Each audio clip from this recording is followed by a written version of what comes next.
You're listening to a Countout Podcast.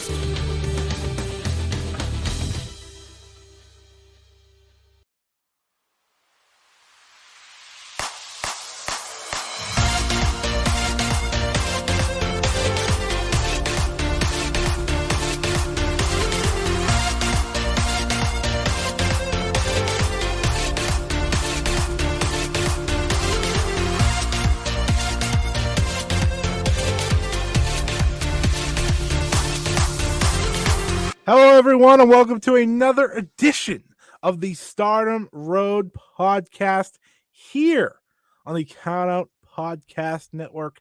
I am your host, as always, Scott Edwards, and with me is my co-host, as always, Trent Breward. Trent, how are we today?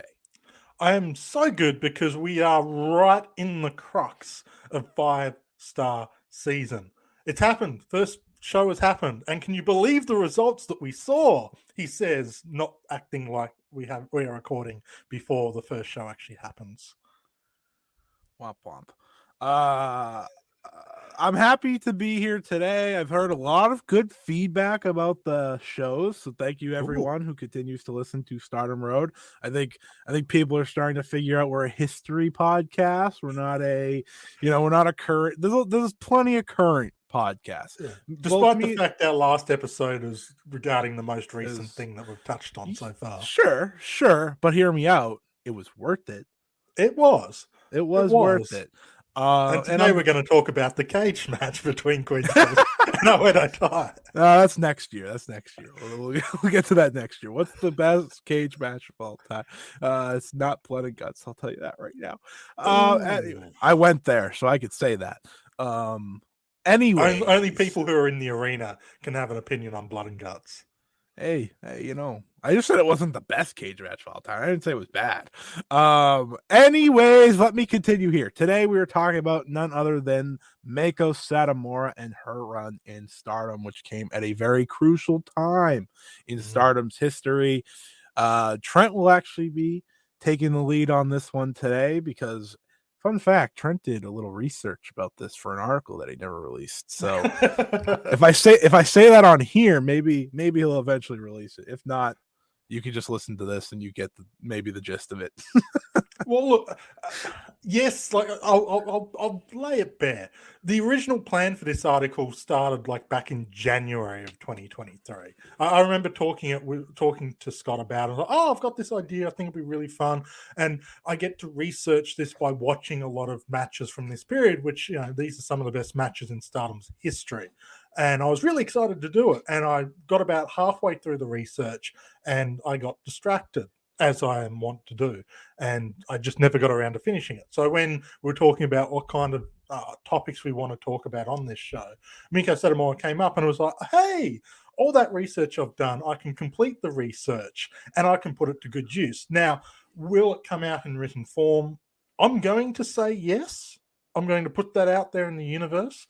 And if you're listening to this in 2026 or whenever you might be listening to it, you can go into the archives of WrestleN and see whether I've made a liar out of my future self or not. That's the best kind. If you listen to the Ocean Cyclone show, you know we do that all the time. Not even just future selves. We confuse our past selves as well. Yes, we do. But I'm very excited to talk about this topic. It kind of is timely because one of the matches take place at Stardom X Stardom, which is coming up. See how I made that connection? Bravo to me. I'm not going to sit here and admit we had no idea what we were going to talk about, but Meiko Satomura was a good topic to dive into, because it is a evergreen content type thing, because I think a lot of people know that Meiko Satomura was a former champion in Stardom, but maybe they don't know why, how it came about, and how we got there. So I think this is what this episode will help you learn along the way. Yeah, and obviously, like, if this was a pure Meiko Satomura podcast episode where we're looking at her history and her time in wrestling, it would be going for longer than one episode. You sort of compare it to our Arisa Hoshiki or Hana Kimura episodes, which they went for 3. This is just going for 1 because we're looking primarily at Meiko's time in Stardom. Yeah, that's why the title says that. Yeah, it's not that long. Even though she's been in Joshi for a long, long time, she's only wrestled 16 matches in Stardom. And a lot of those came in a very important period in Stardom's sort of lifetime in their run. And that's sort of the point of interest. Yes, she came in and wrestled in the first year. She wrestled Nanae Takahashi. She wrestled against Yuzuki Aikawa. She had matches against Takumi Iroha back when she was a Stardom trainee. But the main focus of this episode is going to be primarily that 2015 period when she came in and kind of really established herself as Stardom's final boss. Came in as the overlord, dominated the scene, won the red belt. And what she did during this time kind of set up the next stanza in Stardom's history. Unfortunately, we do have to touch on a certain thing that happened at the start of 2015 because, look, it is very I was important. wondering how long we could push off that conversation. Well, yeah, we don't have to go into deep detail. Like Someday that we is, will. yeah, Someday that we will will. be the episode, I think. Gonna have to get a historian for that one. Yeah, people who were like, because neither of us were watching back then. You know, I wasn't watching back then. Scott wasn't watching back then. But it is interesting, sort of having seen what we happened. But it was the ghastly match, Ak Yasukawa versus Yoshiko, and the aftermath of that kind of left Stardom bare. You know, Ak Yasukawa was gone, Yoshiko was gone, Nanae Takahashi was gone, and the vibe surrounding Stardom around that time wasn't great because of, you know, everyone leaving, the damage that particular fight had on Stardom itself. And so what they needed to do was basically start afresh and rebuild with the new image of what Stardom was to be. And that image was the Freedom. Now, Io Shirai was a former red belt champion at this point in time. She'd already reached the top. She was already kind of one of their big stars. Kairi Hojo had kind of established herself as the future of the company. And at the start of 2015, when that red belt was vacated in the aftermath of the ghastly match, she would go on to win that title. She was kind of set forward as like the next person, the next face of the company. And then you had Mayu Iwatani, who was still a little ways off, but the crowd was firmly behind her, firmly believed in her, and she was showing that growth that was necessary. What you need in that situation, though, is someone to make these wrestlers, to prove that they are main event caliber talent, that they can lead your company forward. The choice that was made was with Meiko Satomura. Would you call her the final boss? Well, I did allude to that, yes. I think like WWE does. I actually think it's a very fitting term for this entire year that she has in 2015, because like that's what she represents. And for Io Shirai, Kairi Hojo, and Mayu Iwatani to move Stardom forward, they had to complete this game. They had to beat the final boss, earn all of the coins that you get by beating the final boss, and move forward. Now, it is kind of funny because in all of this discussion about the Freedom being established, only one of them actually beat Meiko Satomura, and she had already beaten Meiko Satomura before 2015. But while that was hey, you won a match against her, 2015 was more about establishing like you are a made woman and sort of moving forward. I do want to just have this slight comparison before we get into it. I do often, when I think of Meiko Satomura in Stardom, I do think of Shuri in Stardom. It wasn't as rapid, obviously, but you think of the time Shuri came in full time after losing so many wrestlers due to one reason or another. Obviously, she wasn't just propelled into the world title. She wasn't in the world title picture instantly, but over time with COVID as well. And I think that probably didn't help by any means of getting her there. But I do draw the comparison to Shuri because I think Shuri's the latest final boss per se, persona in Stardom. And I just like to put those two together because Shuri's run was pretty much what would Meiko's run maybe look like had it been extended past the two matches. And if Stardom was in a much healthier, like Stardom was fine. Stardom wasn't fine after all that happened in 2020, but they weren't where they were in 2015 when Meiko came in. That being said, getting a veteran like Shuri, who, has just fresh off the UFC and stuff like that, that still helped a lot. So I do like to draw that little comparison. Even if it's definitely different, there's still similarities to the importance of both of them in trying times. Yeah, I think that the Shuri comparison is very apt, and it's kind of like, what if Meiko had joined full time with Stardom at this time? Because she was still obviously with Sendai Girls. This, as I said, 16 matches over her entire Stardom run, not 2015, her entire Stardom run, which goes from 2012 all the way to 2018. She spread those matches out. If she had been full time with Stardom, I think, like the reality is probably what we've seen with Shuri. Now, do you get that basically 2-year lead up to Meiko winning a championship in that situation? Probably not.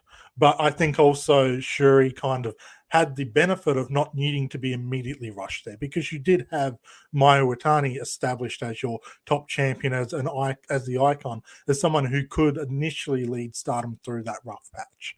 And they took the risk with Utami, it paid off, and then Shuri could kind of come into her own and use 2 years of build-up. Whereas Meiko arguably didn't need the build-up in 2015. Like, this is probably her apex in terms of like pure popularity and skill, at least before joining the WWE and getting that global recognition.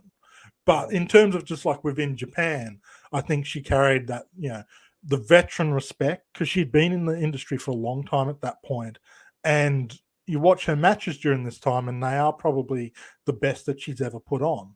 Now, the match at the end of this discussion, which is Io Shirai versus Meiko Satomura at the end of 2015, for a lot of people were their Stardom match of all time for many, many years. Like when I first joined watching Stardom, that was always the match people pointed to.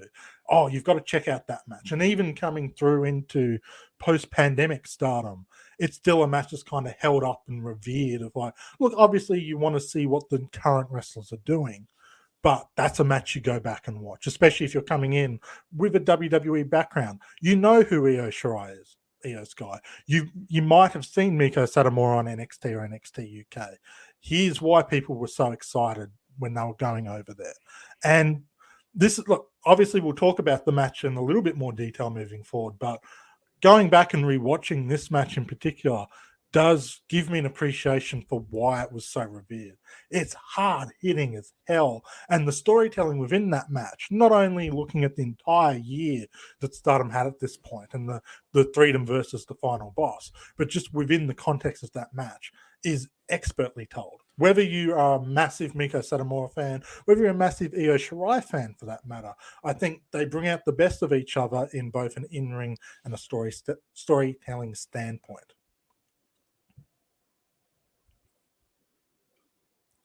Yes.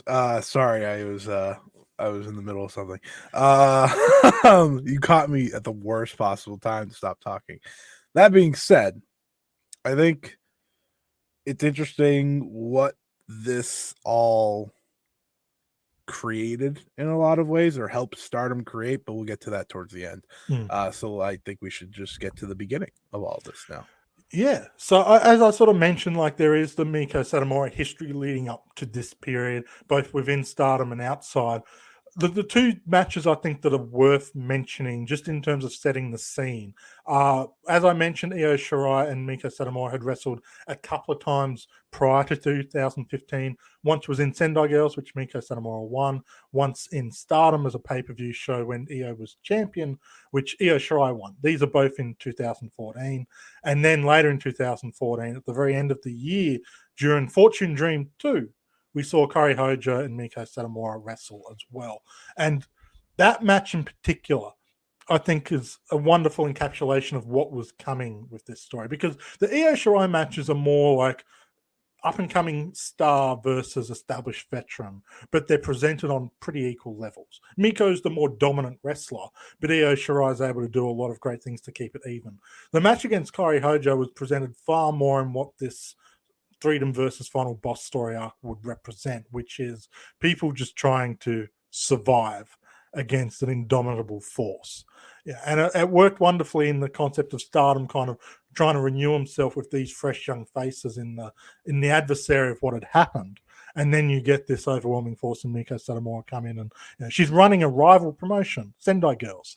And even though at this point Sendai Girls and Stardom they worked together a little bit. They had a co-produced show. There's even footage when they went and trained together, which had some if you ever get the chance to see the footage, it's absolutely hilarious when they're training together and then drinking together afterwards and doing karaoke. It's fantastic. But like these are two promotions kind of lifting each other up, but they are in competition ultimately. This is a very cutthroat industry. And here comes one of the most dominating wrestlers in really the last 10 years of Joshi, I think is fair to say, as they were coming out of the golden era and trying to find themselves again. Meiko is at the forefront of that. And now she's testing Stardom's present and future. You've established yourself as a company a few years in now. Where are you at? And look, Fortune Dream 10 was a great showing for Kairi, but she got her ass kicked. Meiko Satomura came in, did her business, and proved why she is at a much higher level than Kairi Hojo at this point in time. And again, good timing with Sendai Girls and Stardom working together for the first time in a long time. Of course, Chihiro Hashimoto taking part in the All-Star Grand Queendom show, facing Shuri, and Natsupoi very recently heading over to Sendai Girls for their big Korakuen Hall show in a nice 11-minute match with, you guessed it, Chihiro Hashimoto. I think when you think back to this time and think back to Meiko standing, just from what I know of it, and I openly admit I don't know everything about the Joshi scene back then. I just know it wasn't all that great. Like Stardom was still building itself up, then obviously what happened, and that sinks them a little bit. With the Yoshiko Aki Yasukawa stuff. Like you said, Sendai Girls was big enough at the time. And this, like you said, coming off that golden era, which by now, 2014, 2015, that was a decade and a half before, pretty much. Yeah. So that tells you a lot of everything you went through. Obviously, there's the likes of Emi Sakura and Satomura kind of leading the way during that time, Kari Oniyama. But otherwise, it's a promotion like Stardom that's trying to build themselves up. So to think of how major it is to get one of those, the last of that golden era to come in like Satomura, it's huge for them. It's why they went to her. It would be like, I can't give you a present day comparison because Stardom's the biggest company, but it would be like if, I don't know, you send Shuri to save a Joshi company. Or something like that. It's hard to compare now because we are in a new age of Joshi where it's much more popular. It's not as popular as it was with AJW, but it's the most popular it's been since. Not even a question about it. And that's still coming with the indies not being all that strong. Otherwise, it's really just Stardom and everyone else. Even TJPW is not on that level. I mean, just you look at the tickets and you know that. But I do think it's interesting to look at it like now and then, how this point for 2014, 2015, how long it had been since that golden era, and how, Stardom ended up being the one to build itself out of it, right? And they did need to use someone from the golden era, much like the indie companies continue to do now in many ways. They still lean on those people. Stardom has moved on from that, but they don't get there without someone like Satomura. And I think your comments on Chihiro Hashimoto coming in this year are actually, it's a great kind of example for people who maybe weren't watching during that time or haven't seen the matches, especially watching them from like a match-to-match critical standpoint, because the way Chihiro Hashimoto came into Stardom, it's actually kind of eerily similar on a smaller scale to what Meiko Satomura was doing. She came in and faced Mirai, who, especially at the time, was just about to win her second Cinderella tournament back-to-back, is just months off becoming tag team champion, off becoming Wonder of Stardom champion. She comes in and decimates Mirai in a lot of ways. Now, Mirai puts up one of her best performances as a underdog babyface fighting up against that, but Chihiro throws her around and beats her up. It's a lot like what Meiko did for the Threedom. Like I remember when that match ended with Hashimoto, so many people came out of it thinking Mirai was a bigger star than before the match happened. Like they believed in her, they understood where she was coming from, and I think everyone was like, "Oh, this underdog role, this is so much better." that's what Meiko did. Now, like you said, a lower scale because Hashimoto's not at the degree that Satomura was at the time. But Hashimoto, if you're a fan of the Joshi scene, you know that she is an unbeatable force. She doesn't lose. She was just fresh off a 1,000-day reign as Sendai Girls World Champion. And she beat Shuri in that reign, so there was history there enough to make you understand this is a big deal. So I am kind of happy we're hitting this now, because while it's not the same, it is similar. Yeah, and the main difference is it's not the main event scene for Stardom. This was the mid card. Decimates Mirai, makes Himeka look kind of stupid in a lot of ways. That was an even bigger decimation match, and obviously Himeka wasn't sticking around, so that's probably partly why. But then it builds to the Shuri match at All-Star Grand Queendom, where in many ways she was defending Stardom, just like Io Shirai had to step up and defend Stardom when Meiko Satomura was tearing through. Because by this point, Meiko Satomura was the World of Stardom champion. Kairi Hojo, back in 2014, she lost to Meiko, then won the championship in 2015. Only had the belt for a couple of months. Only got a couple of defenses in. And really, it was like one defense before Meiko started knocking on that door.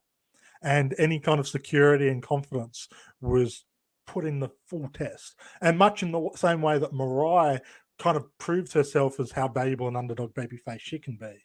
These matches against Meiko Satomura firmly... And look, Kairi was obviously she was already a big babyface star. In many ways, she was the most popular face in the company, even before the Meiko Satomura stuff. But it solidified the role that she can play.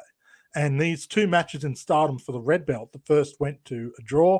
The second match was Meiko winning the belt.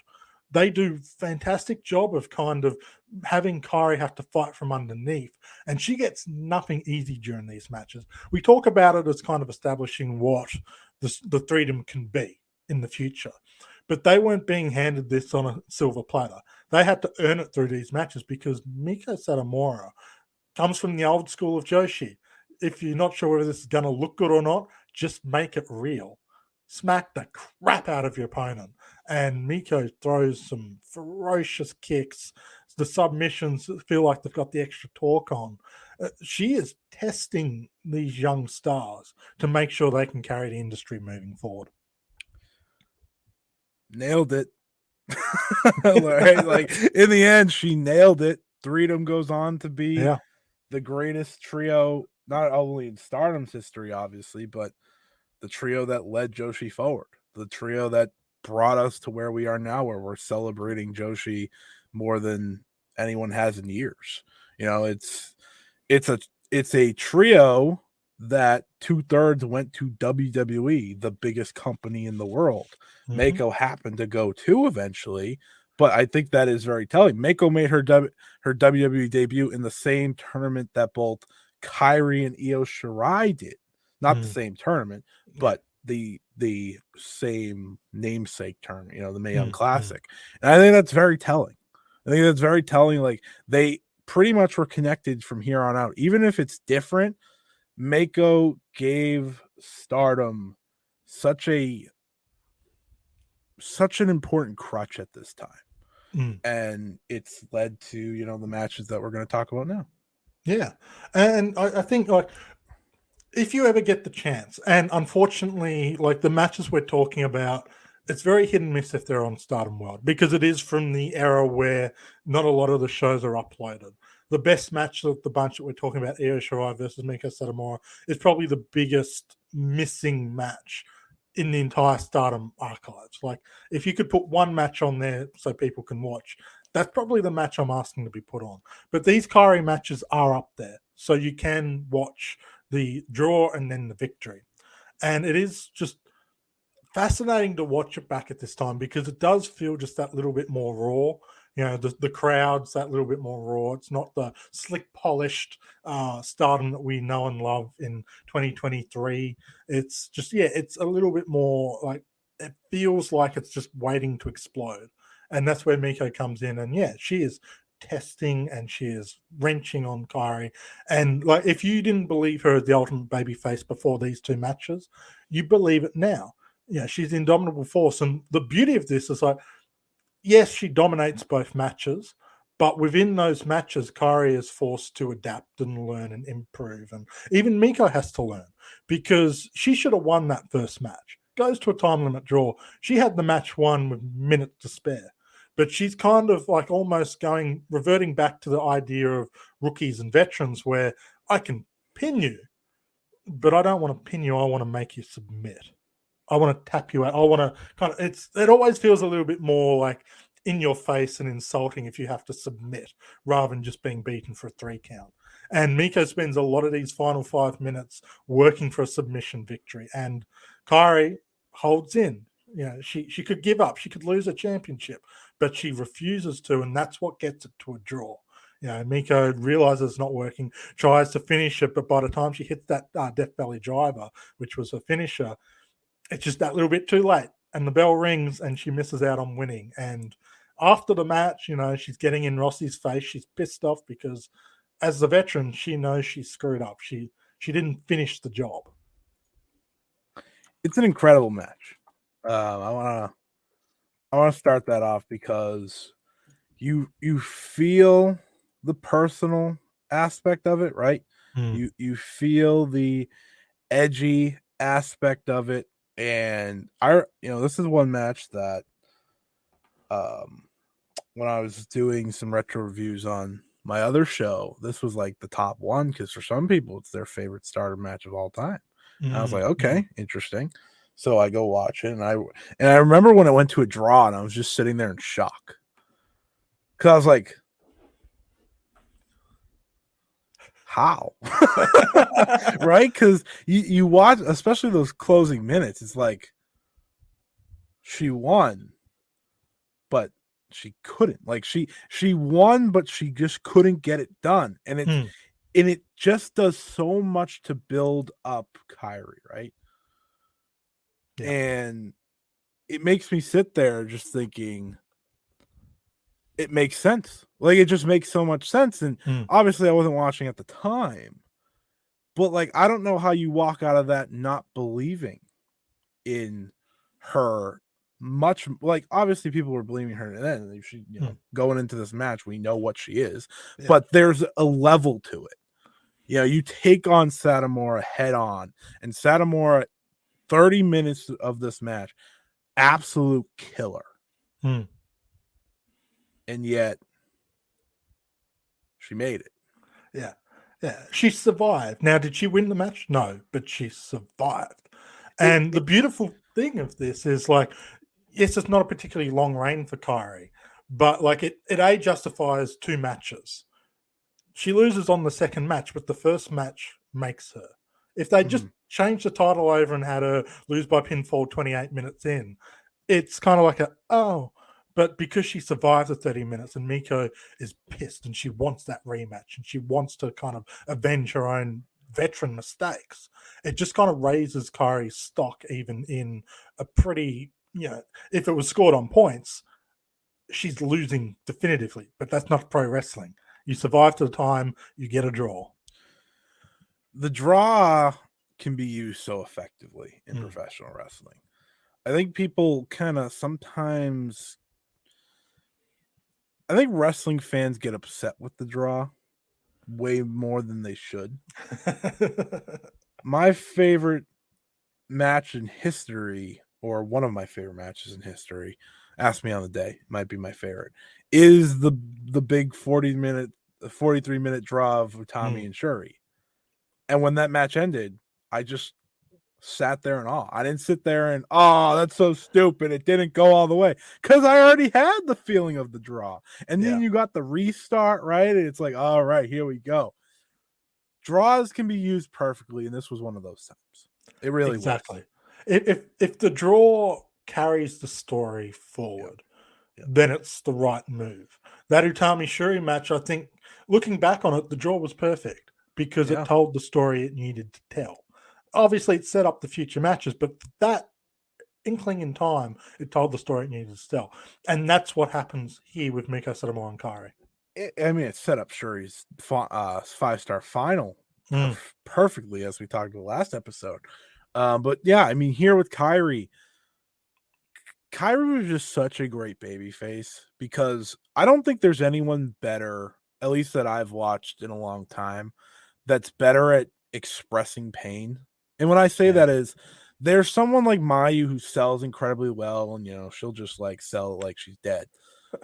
But Kyrie, like, she has the perfect like noise aspect to it where you're just like, oh, she's suffering, and like you're just feeling awful for her. I saw her do it to perfection in WWE. That's why they signed her, because she was so good at that aspect. It didn't need to be all promos for her. You could adjust and love her because she was able to sell that. It's why her and Shayna Baszler are such a perfect combo, because it's like this. Shayna Baszler was a fighter, someone who wrestles on top, while Kyrie comes, as the underdog, and it was perfect. And they borrowed from this match 1000% in all of their matches. Shayna was a Stardom wrestler. Of course they borrowed from this match, right? Like, they perfectly borrowed from this match, and you could see it in points. And I like to make these comparisons for those who maybe are listening to this, maybe months, years down the road. Maybe you are a WWE fan and you found Stardom thanks to Kyrie. Well, guess what? You go watch this match, you're going to see a lot of comparisons. Now, did they do it as well as Meiko and Kyrie? I wouldn't say that, but they did a great job. And it's the beauty of what Kyrie's able to do as someone who sells. Like, you can feel she's suffering.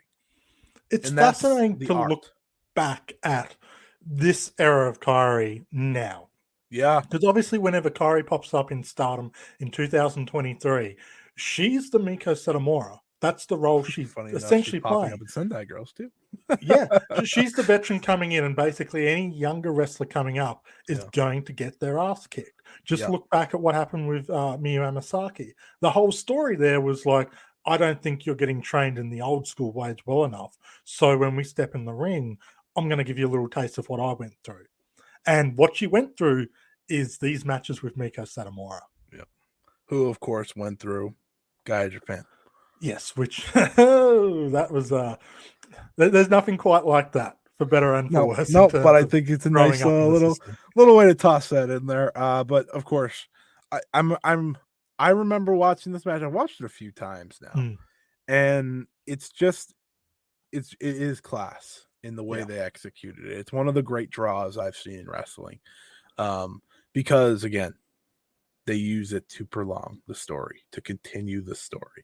If you can use a draw to continue the story, it makes all the sense. And it's really a sign of Stardom using the draw to continue a story time and time again. We just saw it in 2022 5-star Grand Prix with Julia and Suzu, right? They use that to prolong the story. We'll probably see it with Mayu and Starlight Kid eventually, I'm sure. Like, there's just ways to use the draw because it's a step in the right direction for the person who's able to force the draw. And it made the third single match between them, all the more kind of fascinating. Because obviously when they first faced off in Fortune Dream, Meiko whooped her. Just pillar to post. Second match, she was whooping her, but Kyrie was able to survive. Now Meiko knows, like, she can't play with her food. And you kind of sense that coming in. But at the same time, every time they face, Kyrie's just getting a little bit better. She's learning Meiko's tricks. And so she comes into this third match, obviously probably terrified because, oh no, she's facing, this impenetrable monster she hasn't been able to solve. But like, you can see the wheels turning. It's like, okay, if I can't beat her conventionally, what do I need to do? How do I go about it? And so she kind of takes the offense to Meiko early. She slaps her. And like, that's bold to do in this situation, to come out there and at the start of a match, slap the person who's been whooping you. And look, again, Meiko ends up winning this match, but I think you see Kyrie's improvement and strength. And yes, the babyface Indomitable Spirit is there, but she's taking it to Meiko that little bit more. With every match they have, she's a little bit better. And they would face off again, not in a true singles match, but as part of like a gauntlet series, Sendai versus Stardom, towards the end of this year. And that's when Kyrie looks at her best against Meiko. She looks just about equal level with her. It goes to a 10-minute draw. They both get eliminated from that particular gauntlet together. But that's kind of where this experience has come through. The third match, you see the inkling of that, but you still can't quite get the job done. Meiko's come in, and at this point in time, she is now reigning supreme in Stardom. She's the red belt champion. It's halfway through 2015. They've gone through everything they did at the start of the year. The babyface, the heart of Stardom, Kairi Hojo, has won the championship, and now she's lost it. Sorry, in July, not June. She's lost it. And that's sort of when the question comes through of like, what is Stardom's future? Because the Sendai Girls owner, essentially, has come in and taken their championship. It's a great story to tell, isn't it? The outsider coming in and winning is I won't say well-documented story in wrestling, but it's one that they play to a lot. It's not always the person actually wins the title, but it's even the idea of the challenge, the challenger having the shot to do it. I mean, one of my favorites, it's not even outside promotion, but the way they used it, and I'm going to go back to WWE, is when CM Punk won on the way out, right? On the way out in quotation marks. He was actually on the way out that he signed, but you get the point. Like, it created a atmosphere of, like, what's going to happen? And that's what happens when Meiko Satomura becomes your World of Stardom champion. It brings eyes to the product. It's like, she's the champion now. And you're going to use her as the champion to put over your future, win or lose. And I think that's what Stardom, that's what Rossi did so well in booking at this time. Yeah, because like when you're talking about, she's coming in and having those matches, she only wrestles the Freedom when it comes to these title matches. She's not coming in and doing the little house shows or anything. It's Kurikan or nothing. She's not defending against rookie Jungle Kiona or anything like that. It's the big next group. Here's your best example of present day today. It'd be if Mercedes Moné won the World of Stardom Championship. Yeah, that's the only way you could do it with Stardom today. And even in some ways, when she came and won the IWGP, I mean, some people acted like that. I didn't, because I was like, whatever. She should be champion. But if she won the World of Stardom champion and only showed up for the title defenses, that's exactly what Meiko did. Yeah. Bigger scale, but you get the point. Yeah, it served that same role. And look, Meiko came in and it was a threat to everything Stardom was trying to do. Because now, like, they come, by the way. Yeah. What was that, sorry? I just want to say, like, Meiko was phenomenal in this role. Yeah. It's my preferred Meiko outside of her getting absolutely destroyed by Akira Hokuto just to survive and win because Hokuto can't stand up. But, like, it's the best Meiko to me. The final boss character. Yeah. I understand why WWE did that with her. The entire image that Meiko has cultivated over these past 5-6 years comes directly from this period. This is what truly formulates the final boss. I think a lot of her legacy comes from this too. Yeah, because the reality is, like, a lot of people, when Meiko was coming into WWE, it's like, okay, what's she about? What do I need to watch? The matches everyone are pointing to were these Freedom matches. It was the Kairi match. It was the Io Shirai match. Obviously, the Akira Hokuto match is incredible, but people weren't really pointing to that. Now, it's probably because it's a little bit older and it's a different version of Meiko Satomura. But like, these are the matches people were pointing to, and there's a reason for that. Yeah, she ever since then, and maybe it goes before, but she's always been the person that is brought in to have the younger talent prove against. That's literally her role in the biggest professional wrestling company in the world. Yeah. She did that with Roxanne Perez, for example. Like, they are doing that with her. That should tell you a lot. Yeah, she carries this aura about her, where it's like you see her come down to the ring, and even if you've never seen her wrestle before, and I can speak from experience, before I'd seen her wrestle, and then I watched a match of hers, and I see her come to the ring, and she's carrying herself with the robes and the garments, and there's an air of dignity, but an air of, oh crap, what's this person in for? it's difficult to portray when you're not going over the top with your character. And Meiko's a pretty simple character. She's not overblowing anything. She just comes to the ring as she is. But you just kind of sense, it's like Shuri. When Shuri comes to the ring, you're like, oh, people are in trouble. And you get that with Meiko Satomura. Absolutely. I remember the first time I saw Meiko, it was in WWE. It was the Mae Young Classic. Had no idea who she was. Zero clue. And I remember just being like, they were talking about how she's this legend. I was like, oh, she's old. And then she makes her way down to the ring, and you're just like taken aback. You're like, oh shit. Okay. And she gets, I think she got all the way to the semifinals before putting Toni Storm over. More Stardom. Another person she would have a lot to do with in Stardom, especially in the final years. And who would Toni Storm go on to beat? Io Shirai. There's your lead in. It's just funny how like everything Meiko's done connects to this. Yeah. At least since then, in a lot of ways. It's just an example of like how important this period was for everyone involved. It's as important for Meiko, I think, as it was for Stardom. Oh yeah. But like, especially so at this stage, Stardom needed what she brought. It should further the idea that Meiko saw something in these three. Because this didn't need to work out this way. Yeah. Right? She could have said no to Rossi. Like, she didn't have to just say, yeah, I'll come and be your champion and then, wrestle your three that you want to put over. Right? She didn't need to do that. She saw something in them. It's not just, oh, I'll just do this favor. No, she saw something in them, and you felt that each match. Yeah. And you really feel it in the Mayu Iwatani match. Yeah. Because like we talk about Final Boss, and I don't think there's any example in like this is basically Brock Lesnar versus John Cena if John Cena hadn't established himself prior in terms of just decimation. But there's another event that happens right before that match, which is worth mentioning because of how it connects. And that is, as I mentioned, Stardom and Sendai Girls were working together a bit during this period. Now, obviously, Meiko Satomura is already established, but a lot of the other wrestlers within Sendai were still kind of building themselves up. And you look at this Gauntlet 12-person match, and it's great to see the names involved. For Team Stardom, you had Io Shirai, Kairi Hojo, Mayu Iwatani, Momo Watanabe, very early on in her career, Chris Wolf, and Hiromi Mamura.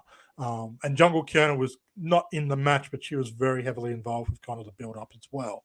Defeating Team Sendai Girls, which had Meiko Satomura, Chihiro Hashimoto, who we've already mentioned on this show, Dash Chisako, Cassandra Miyagi, Mika Iwata, and Sendai Sachiko, which, like, you just look at what the next 5 to 7, 8 years within both of these promotions, how important these names are. Now, obviously, Miyagi didn't stick around in Sendai Girls long term. Obviously, Chris Wolf wasn't sticking around long term and doing big things. But you've got Hashimoto, you've got Iwata, you've got Dash Chisako, Momo Watanabe getting the opportunity to really prove herself in a bigger than normal match for her at this stage, because she's still very young. She's the high school kid, and not just the high school kid who's about to win the Wonder of Stardom belt.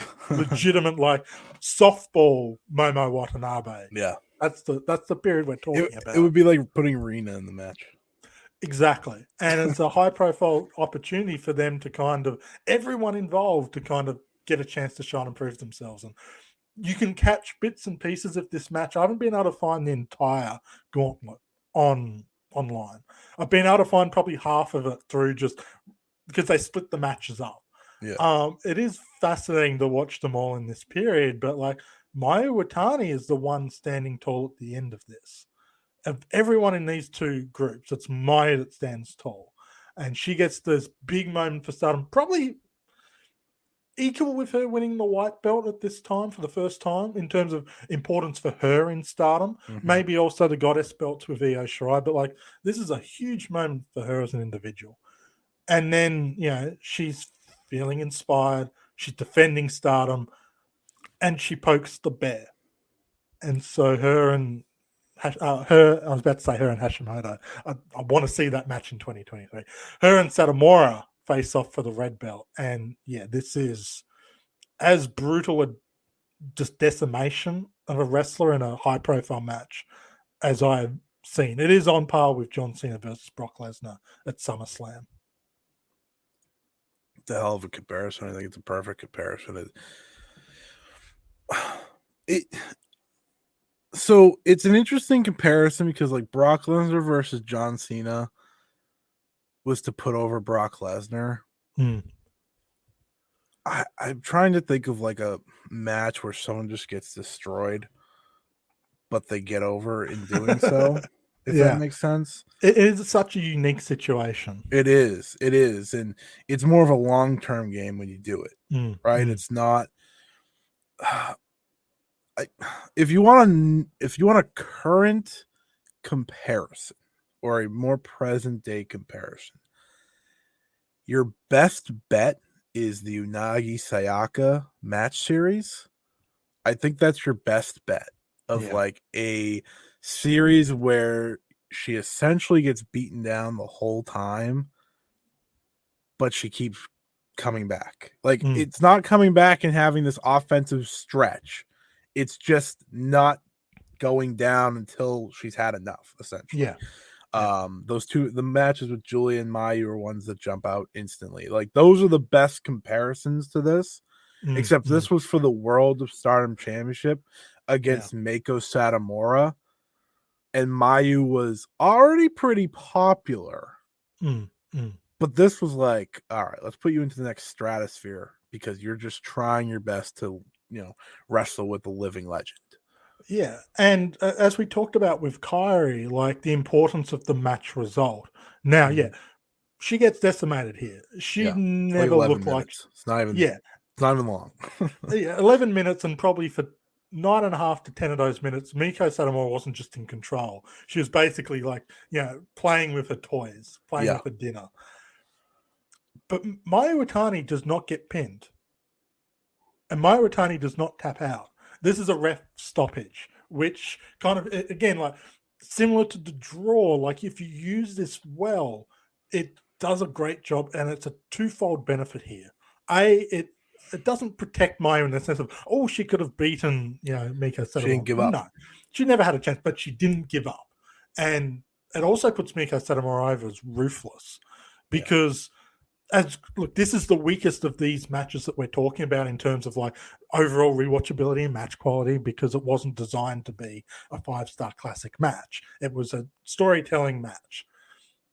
But the final minute of this match is as memorable to me as any other point in the matches that we're watching here today, where Meiko just unloads with 4 roundhouse kicks, hits the Death Valley driver, and immediately clinches in that sleeper very aggressively and rough. Like there's something so frightening about when it just twigs for her to, okay, I'm ending this match, and not just ending it, but ending Mayu Iwatani in a lot of ways. And it is a message 100% pure and simple to Io Shirai, who's watching and then steps up to basically, who knows what Meiko's about. She's faced her twice before. She's beaten Meiko before.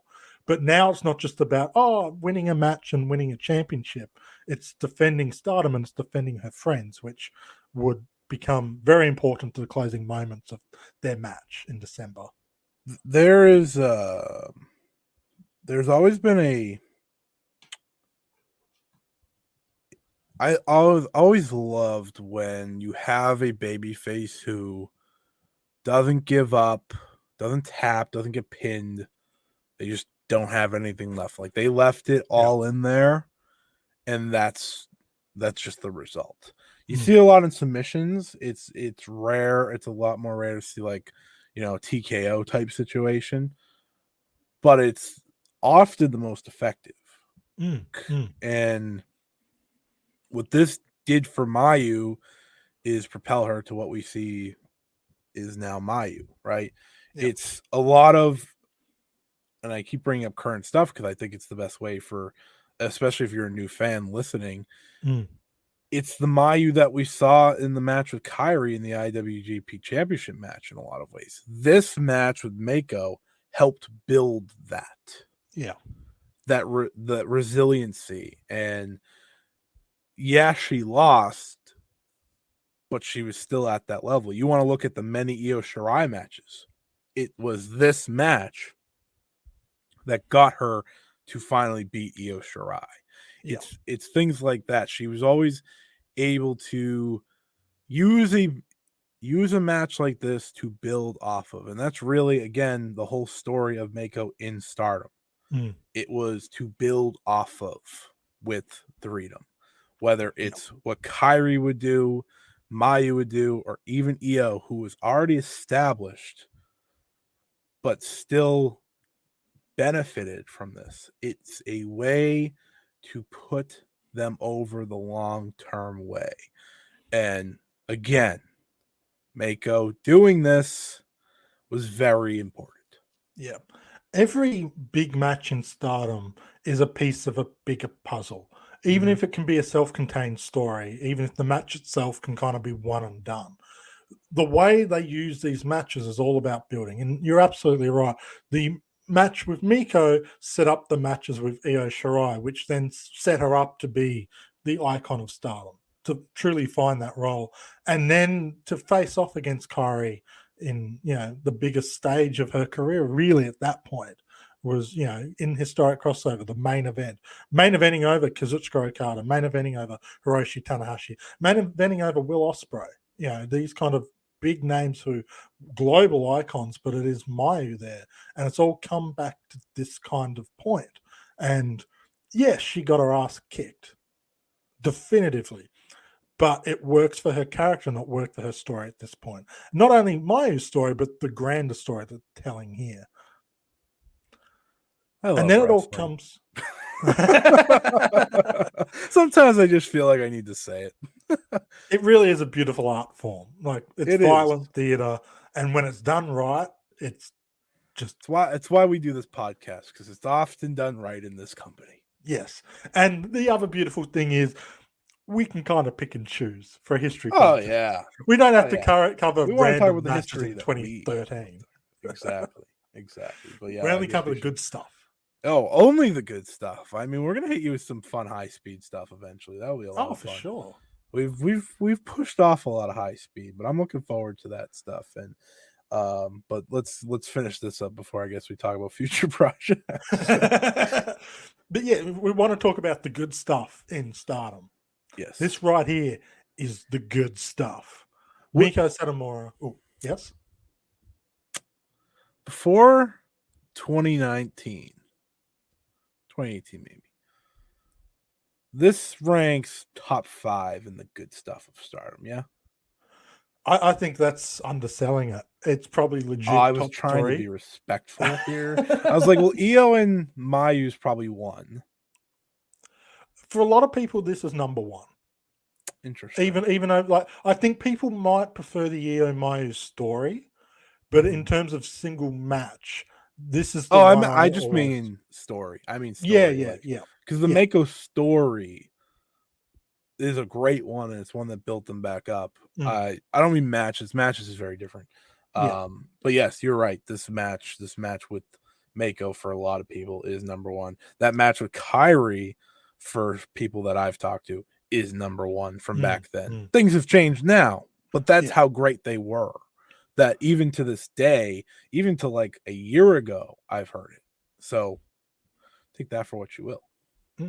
Yeah. And it'd been a while since I'd watched this match, because it's one of those matches you see once and it does stick with you.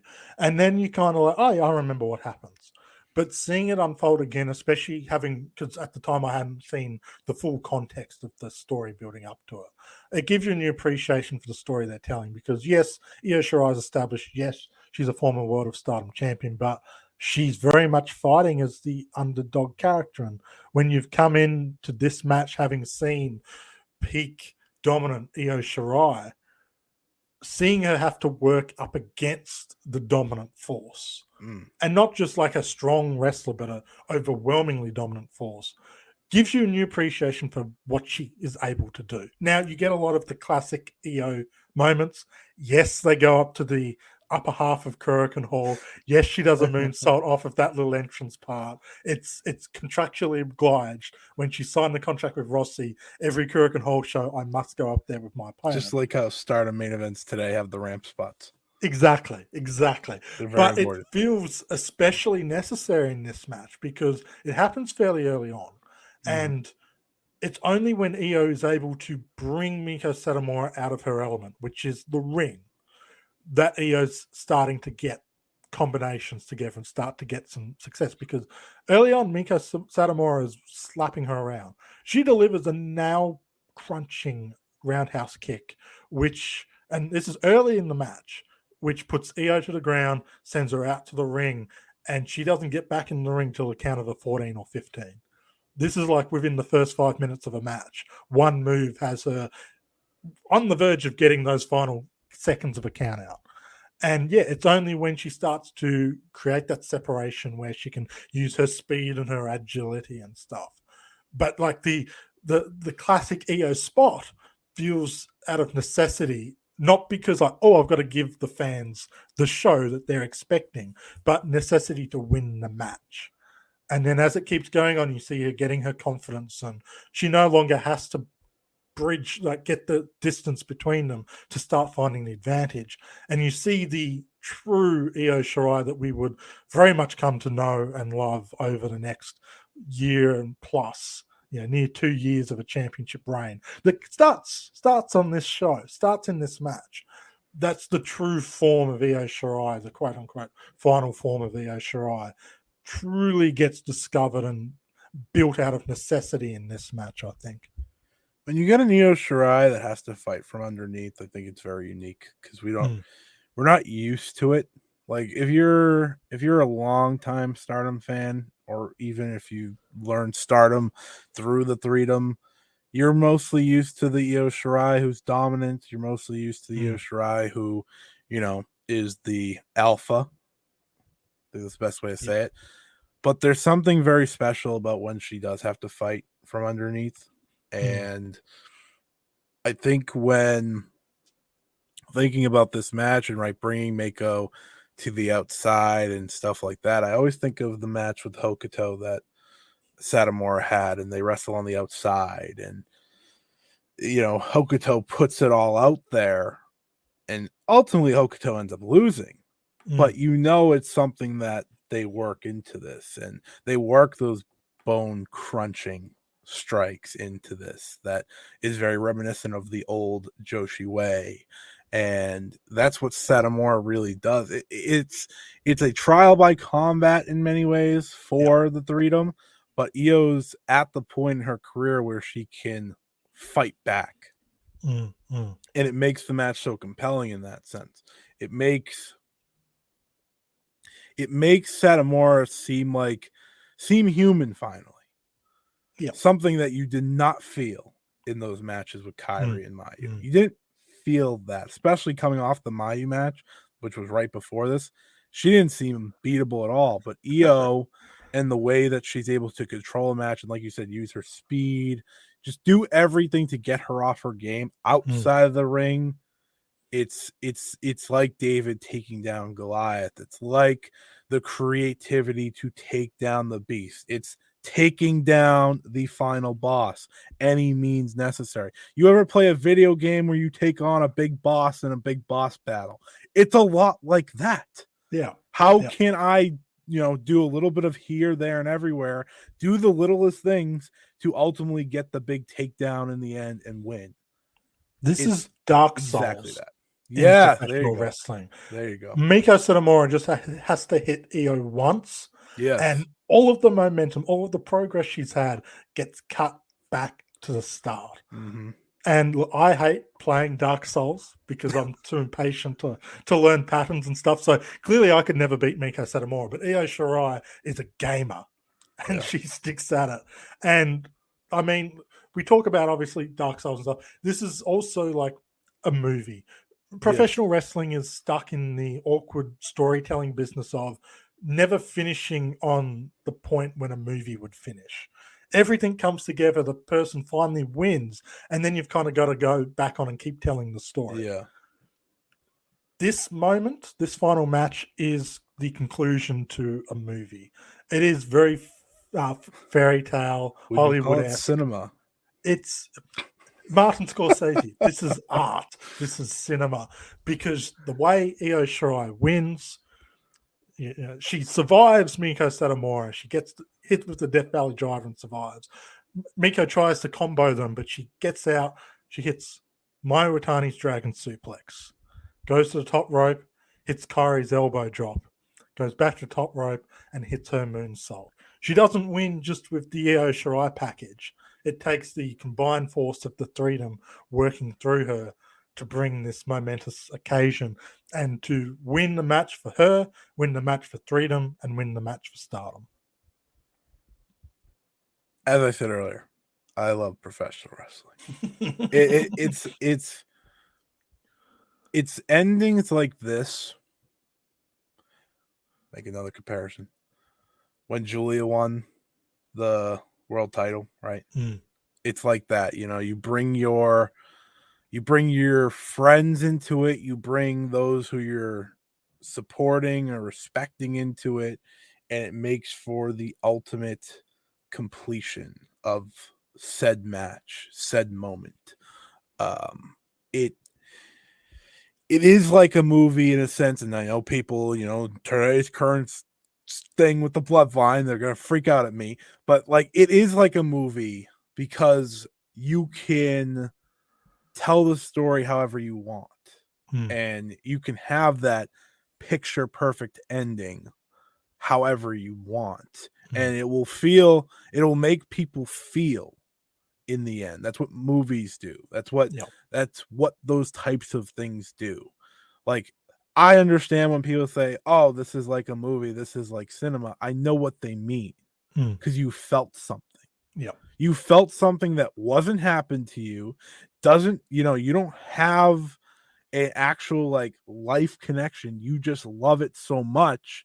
You love whatever is happening that you have that emotional connection no matter what. And that's what you have with these wrestlers. And Io winning like that is the ultimate cherry on top for this feud. It's I brought you with me. You two are why I'm here doing this. Let's finish this together. Even if they didn't actually get to go in there and do it all together, in many ways they did, because that's what Io did to finish her off. It's a perfect conclusion to a perfect story that sets Stardom back onto a path of super Stardom. And it's moving forward is when Stardom really can finally find their legs, because it's after this that the threedom truly become the dominating force that they are. They needed this obstacle to get over together, because it was Io Shirai versus Meiko Satomura at the end, but Kairi is out there with her. Maya's out there with her. After she gets rocked by the roundhouse kick in the first 5 minutes, it's those two who are there kind of cheering her on and telling her, you got to get back in this fight. You've got to get back in there. And from there, the threedom blossom. Now, this isn't the end of the Meiko Satomura story in Stardom, because again, she's there for a couple more years.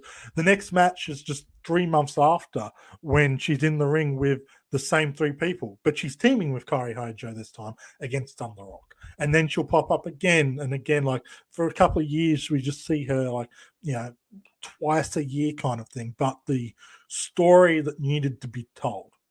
And this is why we wanted to focus on this particular year and this particular story, because it is such a complete arc. Professional wrestling requires the story to continue, the epilogue, the sequel that never quite lives up to the original. But within just this self-contained year, it is so essential, because without this year, you don't get Stardom in 2017, which then leads to Stardom in 2019, which then leads to the Stardom that we know now in 2023. You say like it can't follow. This is where I brush back. It says it does, because it uses these moments for threedom of coming together and Io getting that win. You kind of can work those emotions that fans now have from all this into Io Shirai versus Mayu Iwatani. Oh yeah. And Mayu getting turned on from EO and things like that. You just think of what they were, right? Tag champions, all this. EO's fighting for her honor after she gets her ass kicked, right? Like that is what they did. And I think that's the beauty of pro wrestling in itself. You can always go back to certain things, and that's what Stardom does better than anyone else in wrestling.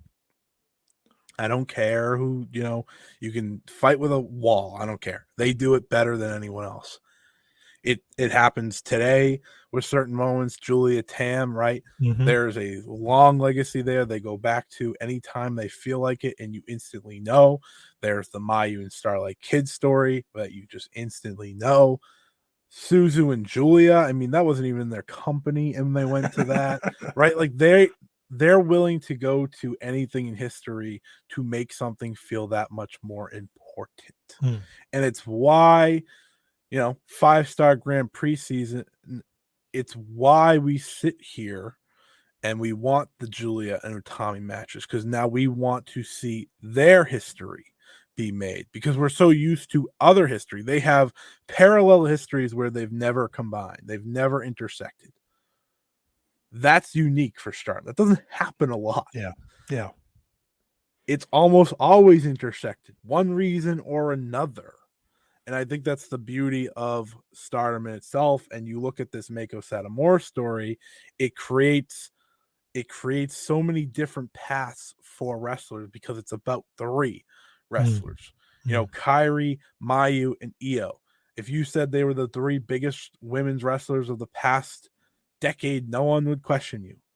Yes, obviously women's wrestling has changed in the world in some ways and not in others, to the point where there are wrestlers internationally popular, but at the same time, without this story, without what Meiko did, without what those 3 went through, Kairi going to that 30 minutes, Mayu not giving up, not losing that way, and then Io coming through for her group.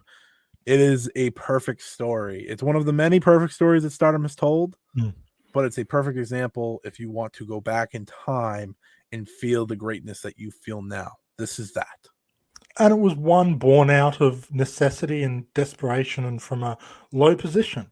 And like we've seen enough times now that Stardom, if their back is up against the wall, don't count them out. They can create magic. A lot of people were counting them out at the start of 2015 with what happened with the Garcia match. And now a year later, they've got 3 wrestlers that would go on to become 3 of the biggest names in women's wrestling. They were owned by Bushiroad in 2020, and so many people counted them out. They crown Utami as their next champion. That goes on to the Shuri match. That goes on to that. And now look at them. They're the 2nd biggest company in Japan. Yeah. You could say so much about Bushiroad helping. Yeah, maybe it helps get, people in the door a little more, because you get to sign certain wrestlers and you have a little bit more money. But it all comes down to telling the stories and booking. That's the one thing Stardom has continued to do. They book to get people in the door and stay in the door, because you get so connected to these wrestlers, you get so connected to these stories that you never want to let it go. It's why we are doing this damn show, right? We call it the Stardom Road.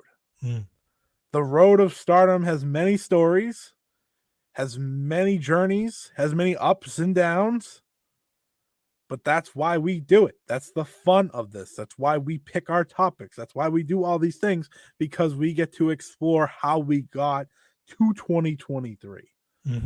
How we got to, for our money, the best promotion in the world time and time again.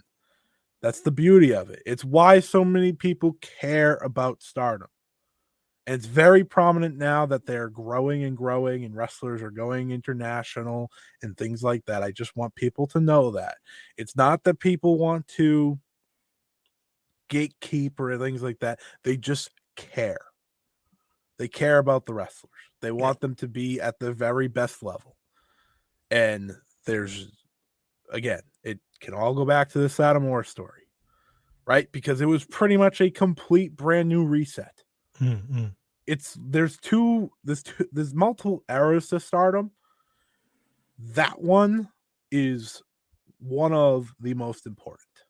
It's a true rebirth because when you look at the closing moments of this particular show, Io Shirai's won, she's vanquished the final boss.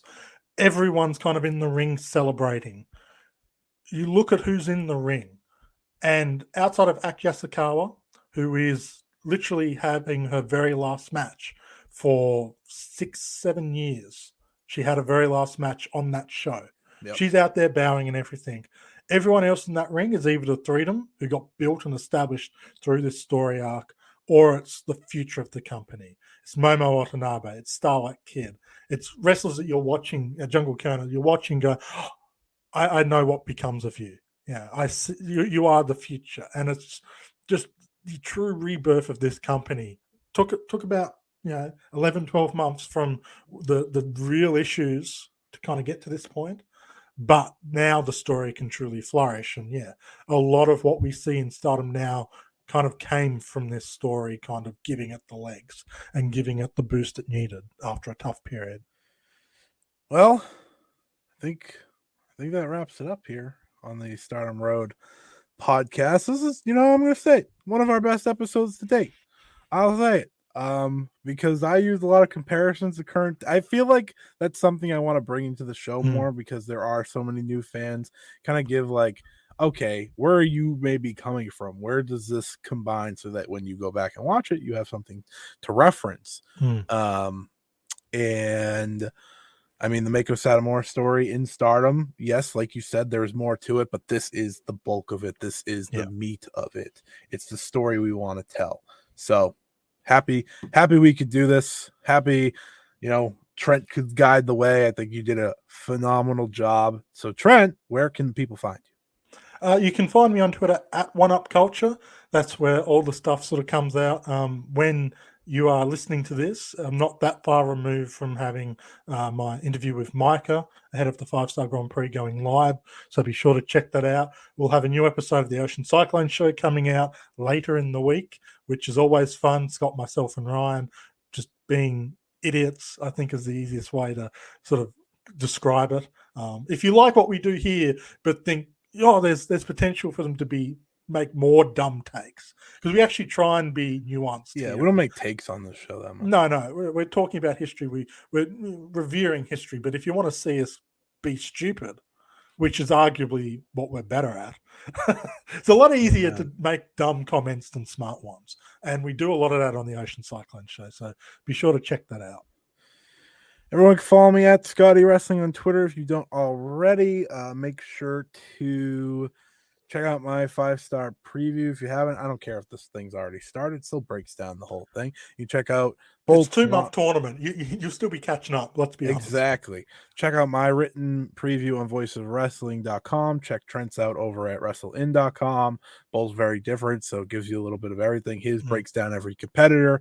Mine breaks down. It gives you the block schedule, favorites, dark horses, matches to look out for, a little bit of everything, stats and facts. I think that's a fun little thing, that can help you kind of get up to date, and all the storylines going on. So if you're brand new to Stardom, that might help, even though Trent will fully describe that if you want to go check that out. Of course, like I said, I have an interview out with Sayori Inu over on Fightful.com if you want to hear that right ahead of the 5-Star Grand Prix. She explains why she joined Cosmic Angels, which I think was the best answer of any, kind of explaining, saw Tam crying and you could figure out the rest from there. Even though Tam was not crying, she was on the brink of crying, but she was not crying.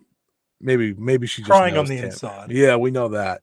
Tam cries a lot. Let's just admit it. Anyways, I'm sure there'll be much more from both of us, so make sure just to follow us on Twitter. Find out if I ever do the written piece to this. Yes, that is a good trivia story. Go check wrestlein.com. Did the Meiko Satomura article ever come out? Find out more next time. Place your bets. But we'll be back for the next episode of Stardom Road in 2 weeks. If you're listening to this live, we're not going to tell you what it is yet because maybe we don't know. Maybe we do. But I think we're going to keep it a secret. Yeah. We're going to keep it a secret. Got to keep you guessing. Yeah. But thank you, everyone. Enjoy 5-Star Grand Prix season. And we'll be back next time right here on the Stardom Road on the Count Out Podcast Network. See ya. This has been a Countout Podcast. Ring Post Radio is the only show hosted by Ryan Knightsey and Scotty Edwards that talks about the entire world of professional wrestling. With new episodes coming out every Sunday, there is absolutely no reason to not listen to real, honest wrestling opinions from two crazy maniacs. Have a hot boy summer and listen along to Ring Post Radio every Sunday on the Countout Network.